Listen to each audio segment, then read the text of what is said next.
The shot was here. See, the other thing about this is, in a live round, you'd have a recoil, usually. When I shot that gun and it went off, I didn't shoot it. When it went off, I didn't intend for it for what happened to happen. When that happens, I'm always told, but because I'm not a gun person, I don't own a gun. The shot was here of me, and then he says, not of me. It's of me pulling the gun slowly, turn, cock, and she's right there in front of me in a position she shouldn't ordinarily. Now the ideas are starting to come together. She shouldn't ordinarily be if we were shooting. Shoe and this gun, boom, she hits the ground. This is part of his rehearsed statement. She hits the ground. And then we start to get questions. This really annoyed me because the interrogators just allowed him to talk and give his story without interrupting him, without anything. They didn't get any baseline at all, which means as he's talking, they had no idea what to follow up on and what not to follow up on. They just let him talk. Let's go through his baseline now. Does he always use present tense? Is that something that, even though that's not common, is it possible that he always uses present tense? Let's get some irrelevant questions here and let's see what this looks like. All right, I'm going to back you up a little bit. How long have you been on set? I arrived Monday the 13th. And the 11th of October, Monday the 11th, I flew. He's talking in past tense. He talks like everybody else does. I flew in from New York. I flew from New York to Denver, Denver to Albuquerque, because there was no direct flights, and then drove from Albuquerque to here, rehearsed and fitted, and did all my preparatory stuff. The entire time you've been on set, have you seen the same armorer and her crew? Yeah, everybody. How many people are on her crew? My guess is that what I witness is there is 3. All again, women, Hannah and 2 other women. And very often they're tasked with me because we're not shooting every day. All right, so there's some sensitivity here. This is an explanatory with a negative. We're not shooting every day. So there's something wrong with this. Let's keep going. Guns, we're not. There's no armaments every day. They dress me with my holster, with my knife, with the film is set in 1888. So I'm armed with the classic weaponry of the cowboy era. And so they would make sure I was dressed properly. 80-85% of their task is to make sure I'm dressed with everything properly. Here, this is where this sensitivity is coming from. I wasn't an actor, so I can't speak of how things normally go on set. But I can tell you that when there is an armorer and there are guns present, that the armorer is not supposed to be doing anything other than being the armorer. Their job is to protect the lives of everybody on the set. And here that didn't happen. I'm not saying that in this particular instance, the armorer wasn't paying attention to the rounds because 85% of the time that she was there, she was dressing Alec Baldwin. But that is the reason why the armorer is not supposed to be doing anything else, because their attention should never be diverted away from maintaining the integrity of the firearms and the ammunition. So we see sensitivity here. And that tells me that he knows that they should not have been doing this. Actually, this is just as confusing to the detectives here. They say the armorers, and then he says the armorers. Well, the armorers' wardrobe doesn't necessarily, they sometimes trade back and forth, but wardrobe doesn't necessarily deal with my holster and the knife, but that's a prop. The armorer, Hannah, and her team, they dealt with me being knifed to that being lashed properly so that it looks proper. Is riddled with, this is a garble here. This is not around the incident. And this is after he had a chance to relax and answer a bunch of stuff honestly. Now we get into a statement that is legitimately sensitive for him. And this is my assessment. The armor was doing a job, being forced to do something that they probably shouldn't have been doing. Okay, and the holster. So it was wardrobe as much as it was props, as much as it was armaments. And that's the reason why they have wardrobe and they have props, because the armor is not supposed to be doing that stuff. Again, I do not have personal experience. I am guessing based on the fact that they have a wardrobe department and they have a props department, that they are the ones that should have been doing that. And one thing I do know with certainty is that the armorer should not have. What about the other girls on her crew? I don't remember their names. All right, well, this answers that question above. Is why does he say they? Because there's 3 of them and he doesn't remember the other 2's names. He says, I don't remember, which means he's not going to sit here and think about it. He doesn't care actually what their names are. All right. What time did you guys start today? Okay. I'm not going to go too much into this. This kind of like the beginning, there's an intro to this. If you watch, I cut out. It was him on his phone talking to his family. I don't think that's any of our business. It is part of the interrogation. So it's part of the video and he has no right to privacy there. But I personally think that it's not our business what he's talking to his family about. And it's not relevant to anything that we see in here. So I cut that out. Here, I will show you. He says, she asked what time he started that day. He says that they started, I came in slightly later. So that's missing time. That's something's being cut out. Let's see what they had a couple of shots without me in it. So I came in, I guess I arrived there at there was something going on. I don't know. Well, I'm not going to sit here and speculate. It's his own personal stuff. It has nothing to do with the incident, but you can see that there's something that he's editing out there. And then anything abnormal in the day, who handed you the weapon that day? This is just god awful questioning. Anything abnormal in the day, who handed you your weapon that day? He says, Hannah. Hannah did. Okay. And physically handed it or put it into the holster? He says, handed it to me. She would show me the gun, or she'd say cold gun. She'd say tested, or some language to indicate she handed me the gun, that it was fine. This indicates that he wasn't paying attention that afternoon. When the police are asking you, did she hand it to you that day, right before the incident? Then he starts talking in generalities. She would show me the gun. She'd say cold gun. He's not pulling this from memory. And that's important here because it gives you insight into his mindset on the set in regards to firearms. She would show me the gun, or she'd say cold gun. He has no direct memory of this, which means he wasn't paying attention. And she said, do you want to check? And okay, so armorers are always going to do that, ask you if you want to check. And I always, and then he changes what his train of thought here. I didn't want to insult her. This is a true statement. This is exactly how you say this. Remember, we've talked about this a bunch. I didn't want to insult her. However, he's also aware that that is not a good reason to not double check a firearm. So you're going to see sensitivity here. Then he says, we never had a problem. Never means past, present, and future. He's using the word never, but it's not correct because they had a shooting that day. So he knows that they have had a problem. Yeah, I said, oh, good. So, and the first AD, and he says the name, I didn't hear the name. AD is, when I first saw this, I thought the first accidental discharge, but that's from my past, not his. AD is the name of a position on the crew. So the first AD will ask periodically, he'll say, let me check. So I want to applaud the first AD here.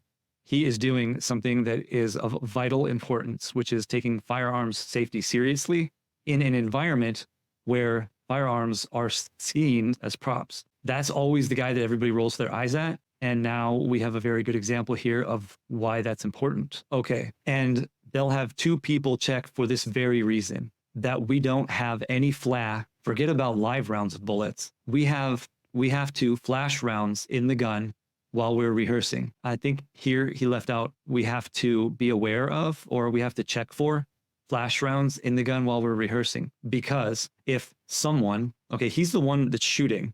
So when he says someone, this is deflecting, right? It's like using the word you, which we all already know that he does that a lot. So if someone was to, and I don't know I think he said indicate, but I'm not sure. And without even thinking, they pull the trigger on the gun. You just hear the hammer, the dead sound of the hammer hitting, and you have no flash rounds at all in there. But if there's the rehearsal gun should be empty. Okay, what do we objectively know from here before we start looking at the deception? Okay. And they'll have two people check for this very reason, that we don't have any forget about live rounds of bullets, that we have any flash rounds in the gun while we're rehearsing. Because if someone wants to indicate, and they're not thinking, they pull the trigger on the gun, you just hear the hammer, the dead sound of the hammer hitting, and you have no flash rounds at all in there for the rehearsal. The rehearsal gun should be empty. Okay. And as I said, for the 2 weeks I've been shooting, it has been empty. We haven't had one problem. When he says you just hear the hammer, the dead sound of the hammer hitting, that's from his own personal experience. You cannot describe it that way if you haven't experienced that. The dead sound of the hammer hitting, that means that he pulled the trigger at some point when he wasn't supposed to, when he was rehearsing and he had no rounds in there. It was an empty gun. And while he was rehearsing, and he accidentally pulled the trigger.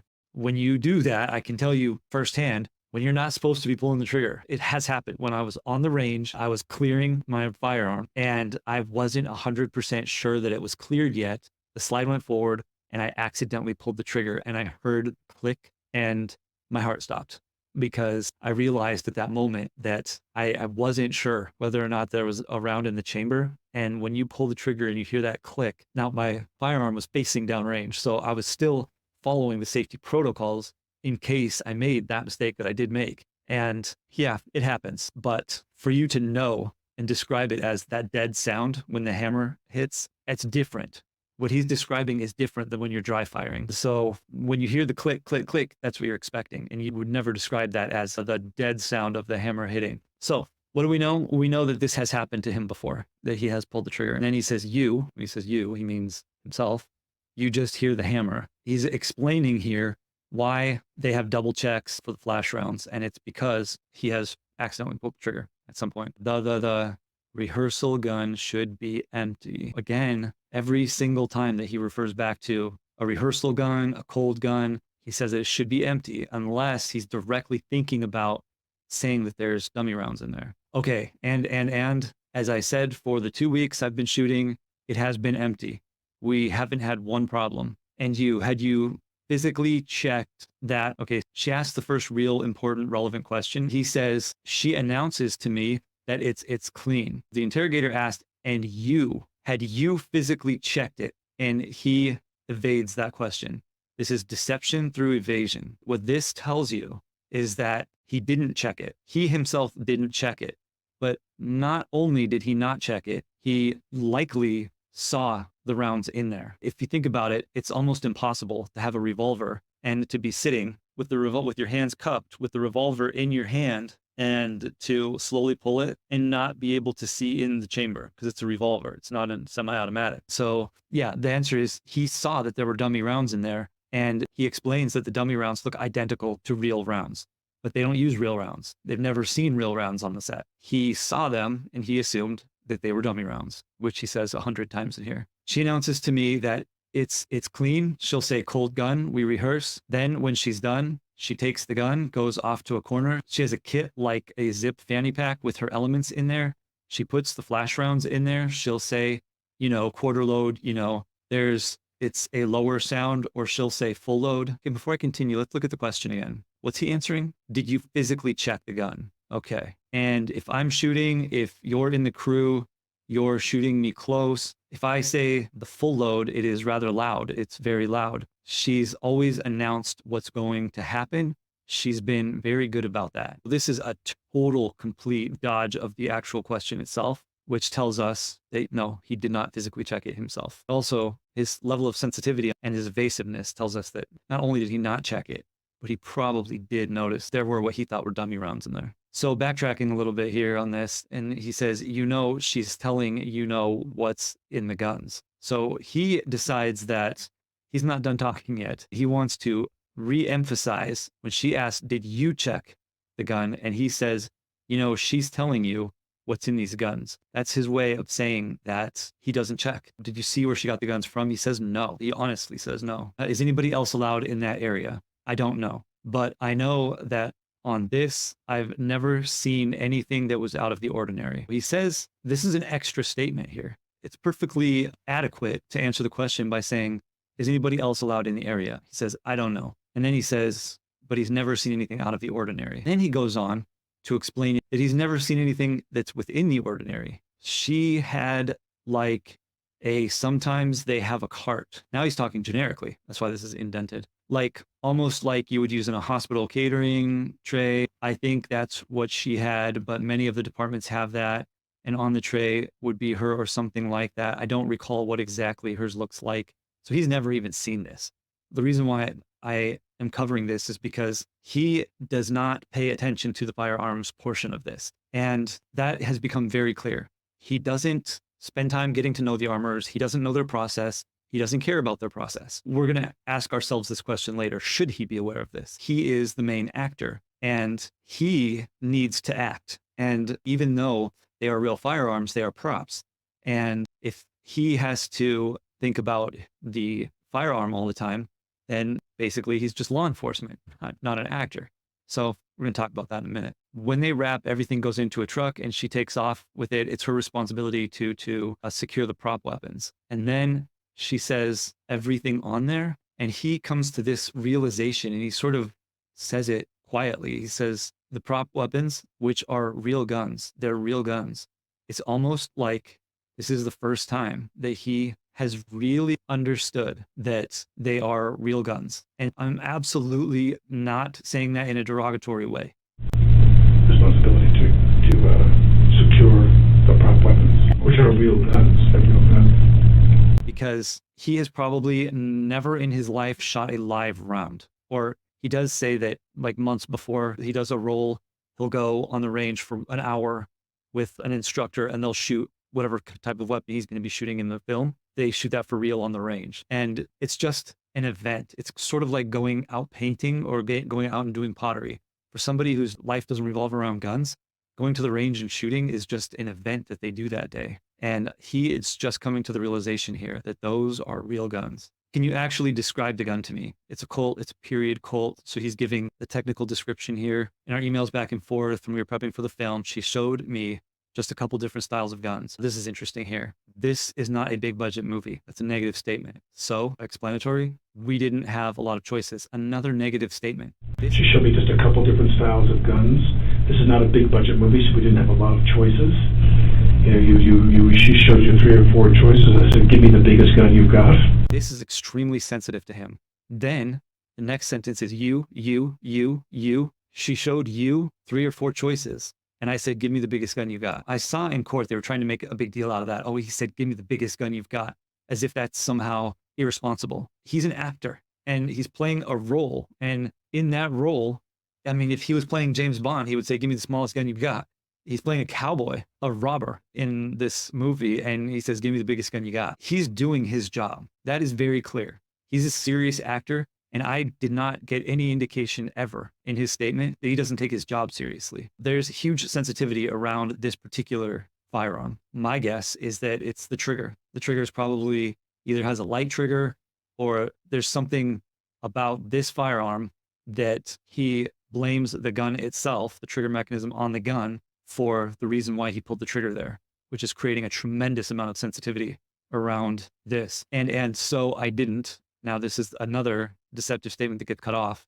So I didn't, and I don't know what he was going to say here. So we were rehearsing scenes. He said, now I want you to do a scene where we'd done other shots before lunch. He said, when we come back from lunch, we'll do this. And he says, pull it out, show me, and I will show you where I thought was the best angle to see the glint of the gun under my coat, because you want the scene to work, the shot to work. Wearing the holster here, my gun is here.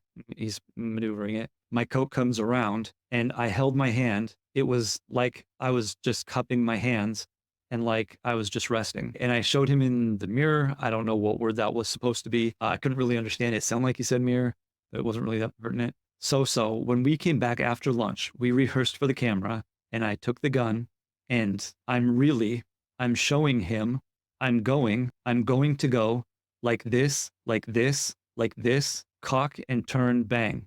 It went off the first time. If he doesn't stick to his rehearsed statement, this turns into gobbledygook. I'm showing him, I'm going to go like this, cock and turn, bang. It went off. So we're wondering, was the projectile that went in her some foreign material stuck? And it was an accident. It was a flash round and something came out of the barrel. And then he says, and so we're wondering, was the projectile that went in her some foreign material stuck, and it was an accident, it was a flash round, and something came out of the barrel? They didn't check. They always check. They didn't check. They always check. That's interesting. This is a memory. They didn't check. There's nothing sensitive. There's nothing deceptive about this. He simply says they didn't check. They always check. And he's referring obviously to the armorers, because he never sees this as his job to check the ammunition or the firearms. What's your experience with these armorers? I've never heard anything like this in my life, ever. Okay, I've never heard of a projectile coming out. So he almost disregards the question here and he just starts talking. And regardless of her being a smaller woman, that the bullet went in here, I'm told went in here and came out here, her shoulder or whatever, and went into his body and buried. I've never heard of that in my life. Okay, we've already discussed these nevers. He has heard of that. He's just in denial. I don't know that a projectile with a gun in a prop gun that could accomplish that. Now, if somebody put a live round in there accidentally, See, a very important question for Hannah is now he is beginning to blame the armorer. Before, in the beginning, he was defending her, saying she always checks everything. And now he's saying she didn't check it. So see, a very important question for Hannah is, and he's still the teacher, right? He's still trying, I don't want to tell you interrogators how to do your job, but this is how you do your job. A very important question is, have you ever commingled live rounds with the rounds in your kit? Because they're forbidden to do that, right? In reference to the question, what's your experience with the armorers? And he's sort of off on a tangent here. And he says, but all I know is when I see, the other thing about this is in a live round, you have a recoil. His mind is thinking about in a live round, you have a recoil. I know it's right. See, the other thing about this is in a live round, you'd have a recoil, usually. When I shot that gun and it went off, I didn't shoot it when it went off. I didn't intend for it for what happened to happen. When that happens is, I'm always told, but because I'm not a gun person, I don't have a gun. Usually. And then he says, when I shot that gun and it went off, and then he's like, oh my God, what did I just say? So this is what the fourth indicator that he did pull the trigger. Now I want you, this is the empathy method, right? I want you to imagine that you just accidentally admitted what you've been denying. Your mind is going to reel. It's going to be reeling. You're going to start to sweat and stress. And let's see what the language looks like after this. He says, when I shot the gun and it went off, I didn't shoot it when it went off. I didn't intend for it to for what happened to happen when that happened. I'm always told by people, because I'm not a gun person, I don't have a gun. They've always told me, they ask me to simulate the recoil. When I shoot the Colt, which is a big gun, a 45 caliber bullet, if it's not enough that he basically confessed here that he pulled the trigger, his actions right after that, the way he talks right after that, should really solidify in your mind that, yeah, that was an accident. He did not mean to say that. And if that were a true accident, which we have seen before in another video, he would have just said, no, that's actually, I don't know why I said that. It's not what I meant. But he doesn't. He stumbles all over words. And this is a very, very strong indicator that he accidentally told the truth here. So there you go. We have an answer to one of the questions. And like I said, the thing is, I think the answer to all your questions is just what's in Joel's shoulder. Is it a rock or is it a bullet? He's teaching them again. And then she says, oh, I could actually show that to you. And he says, what? What was in his shoulder? Did they take it out? Okay. So let me backtrack a little. And then he says, no. Let me say this to you. That's a bullet. That's a bullet. He is really having a hard time accepting that it is an actual bullet. He's known this since the beginning, that it was a bullet, but he's been in denial. He keeps going back to that. It had to have been a projectile. Now he's coming to terms with reality here. So it's as I suspected, somebody put a live round in the gun. If that's a bullet that was pulled out of his shoulder, then somebody loaded a live round into the gun I was holding. So now let me ask you, did you see the rounds that were in the gun? Okay. This is a slightly different version of the question that they asked before. And he says, I was supposed to have an empty gun, or when we shot for the rehearsal. And she says, empty. And then when we shot, it's a flash round that everybody preps. Then she says, hot gun, she announces it, and the crew gets ready. What does this have to do with the question? Nothing. He evades this question. Now let me ask you, did you see the rounds that were in the gun? And the answer to this question is yes, he did. We know this because of how sensitive his opening was and why he kept saying that there's dummy rounds and cosmetic pieces in a Colt gun. When then after that, when he's not thinking about it, he says 15 times throughout his statement, the Colt gun should be empty. So there you go. And then he says, I was supposed to have an empty gun. He doesn't say that he saw that it was an empty gun. And he doesn't say that he saw that anything was in it. He says he was supposed to have an empty gun. Okay, let's see. Have you in your experience ever been told that you're not supposed to cock the gun? This is such an important question here. This is firearms safety. And this question here, if you have a similar background to me and you say, you know what, I don't care who you are, gun safety is gun safety. You cannot point a gun at a person under any circumstances. Well, this is going to challenge you. Let's be open-minded and let's look at this and say, okay, have you in your experience ever been told that you're not supposed to cock the gun if you're not trying to shoot somebody? And he says, no, he wanted me to cock the gun in the scene. And she says, okay, not understanding that he's making a movie. In the movie, he is playing the role of somebody who is trying to shoot people. So you have to do that as the actor. And she's only thinking firearm safety here. He says he wanted that as part of the scene. So we had to take the gun out, turn and cock it into the to the right, my left to their right of the lens. All right. So now this forces us to come to terms with this. Here's the problem with forcing gun safety rules on actors who are acting. They can't do their job and follow gun safety rules. In order to make this work, the onus has to be on the people paid to secure the environment, the ammo, and the firearms, or movies will get very dull very fast, right? If you're going to talk about full gun safety, that you can't point a gun or pull the trigger or cock the gun, then you can't make movies. That is just a big, big problem for the film industry, is what I'm getting at. Gun safety and the film industry. So now let's go down here. Oh yeah, and the last thing I want to show you in his statement, the last line here. Now there's more of his statement. We'll look at that in the next video, but I want to end this here. She says, and after the gun was shot, who did you hand the gun to? And he says, I don't remember. Okay. He says, I don't remember. I mean, everybody freaked out. It was, you get to see just a glimpse of him as a person here. He says, I don't remember. And the linguistics are so, so telling. The way he says, I don't remember, is just absolute, it's painful. Was shot. Who did you hand the gun to? I don't remember. Okay. I don't remember. So look at that. I'll show you the video here. All right. Now some end notes. We went through this statement. We saw what's in here. Okay. Before we answer these questions, I want to say, I'm going to give you my opinions here. These are my opinions. They are not legal opinions and they are not everyone's opinions. You're free to disagree with me. Please be respectful in the comments. If and when you agree or disagree, let's debate this in the comments if you want to. Did the subject believe that he was rehearsing with an empty firearm? I believe that the answer to this question is no. I think that he saw that there were rounds in it, and I think he assumed that they were dummy rounds. And I would further say that he would have no reason to believe that they weren't dummy rounds because they don't work with live rounds. In his mind, there are two types of rounds. There are dummy rounds and there are flash rounds. He explains in here that you can tell the difference between them. Dummy rounds look like real bullets. Flash rounds don't have a projectile or anything that looks like a projectile in the end of it. So it appears to me that he did see that there were dummy rounds in it and he wanted to rehearse with dummy rounds. Did the subject pull the trigger? I believe that he did. I think that he knows that he did. I believe that he was aware that he pulled the trigger. And I think that he saw that there were what he thought were dummy rounds in there and that he was rehearsing. Now, this leads us to the last question. Would a reasonable person in the same profession as the subject, would they have acted in the same way? And let's think about that for a second. Actually, let me pose the question to you this way.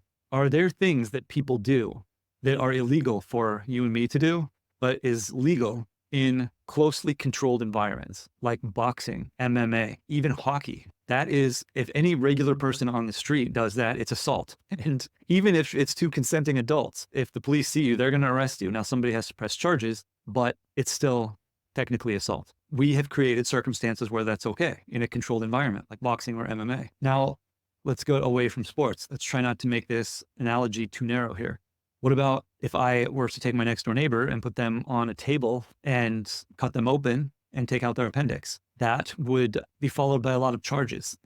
But it's okay for a doctor to do that, is what I'm saying. We have definitely defined a lot of life or death style situations where it's okay as a profession in a strictly controlled environment, but it's not okay for the average person to do it who's not trained and is not in a controlled environment. So should we be able to have movies with guns in them? I think so. If we can watch boxing and we can watch hockey, why can't we watch movies that have guns in them? The only way, I think, is that the onus can't be on the actor. The actor has to be able to point the gun at people and pull the trigger, and they have to do it in a controlled environment. And there are people that are paid to control that environment. I honestly don't see how that's any different than being a doctor or a boxer. Let me know what you think. I know that there are going to be people with very strong opinions about firearm safety. And they're going to say that it's literally everybody's responsibility to be safe with firearms. But you can't have everything. You know, you can't have movies with people running around pointing guns at each other if you can't point guns at each other. So my question is, whose responsibility is it? Let's talk about it. Now, I normally get thousands of comments, so I literally don't have enough time in my life to respond to every comment. But on this video, I will be responding to respectful comments because I want to have a respectful debate on this. I think it's important. I think it's a good question. And I think the courts are going to take this question up now. Helena Hutchins was killed on the set. And I don't think anybody should forget that. Now, the armorer has already been tried and been convicted, and the blame has already been put on the armorer. And Alec Baldwin's trial has already been dismissed. At this point, we see the direction that this is going. But what do you think? Do you think an actor should have to be thinking about exactly what they're doing with the firearm instead of acting, instead of doing their job? Or should we just get rid of firearms altogether out of movies? Just not make movies with firearms anymore because they're dangerous. I don't know. Well, I know my opinion, but let's see. So remember, seek the truth for yourself. Don't rely on what other people tell you. Seek the truth. And that being said, this is Truth Revealed signing off.